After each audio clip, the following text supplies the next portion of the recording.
Hey everybody, this is Dr. Gary Carpenter of the Executive Lifestyle Group, Millionaire Brotherhood. Um, just wanted to share with you on GaryCarpenterMD.com a little bit of information about hearing loss. There's a lot of literature that has come out in the last couple of years that's showing and proving that there's actually a big problem with hearing loss. People are actually losing their hearing at younger and younger ages. In fact, the study, which was done by the National Health and Nutrition Examination Survey, found that from basically 1988 to 1994, a study that was done in that period to a study that was done between 2005 to 2006, there was about a 5% increase in adolescent hearing loss. That's the ages about 12 to 19. The actual numbers were 14.9% to 19.5%. So we're talking about from 15 to 20%, which is a pretty significant increase in hearing loss, and there's a few reasons why I think this might be happening.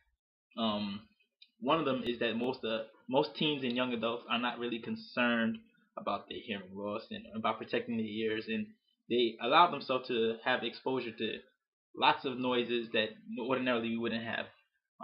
Younger people, they like to have noise in their environment. The other thing that I want to bring your attention to is that MP3 ownership has actually increased from 18% to 76% in the last 5 years. Alright, so these wonderful little devices that we've gotten so accustomed to using, I think these are probably the number one major culprit and the reason why we have this hearing loss. Now you can say, oh, for years we've had Walkmans and disc players and all of that, but the difference is that while a Walkman might hold 12 songs that are each about maybe 5 to 6, 7 minutes at best, this is going to hold maybe 20,000 songs. This is a huge difference. These things hold gigabytes worth of information, and we used to have those big doofy earphones. Now we have these wonderful inventions, earbuds. And while it allows us to have a little bit more portability and comfort and privacy with our music that we're listening to, these things, people listen to them jacked up. I mean, nobody listens to these things quietly. It's insane how loud they are. You can hear them from wherever you are.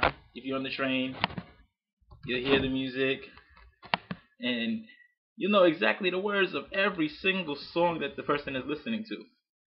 And the problem with this is that we have the music going directly into our eardrums, pounding in there. And for hours and hours and hours of exposure, people are exposing themselves to much longer periods of music than they usually would. There was a well-written article in Time magazine about a year ago, and what they found was that from exposing yourself to these long periods of music, you can actually decrease your hearing by about 40 decibels.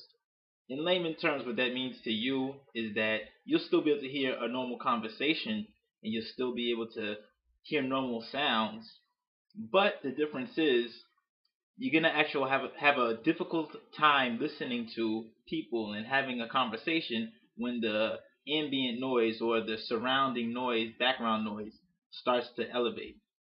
So it becomes very difficult for you to hear if you're outside and buses are passing by and everything else is going on around you. So basically my suggestion at the moment is really just turn the volume down. We listen to these things way too loud. There's no reason why I'm on the Long Island Railroad or on the D train or the Q train crossing the Manhattan Bridge, and I can hear every word of the song from somebody that's on the other complete opposite end of the train car. We listen to these things way too loud. They're not meant for that our ears are not meant for this kind of direct music. It was never intended for that purpose. So turn the volume down, save your ears, and I think what would be interesting is what's going to happen when we see the people that already have this hearing loss. What's going to happen with their ears 10, 20, 30 years down the line?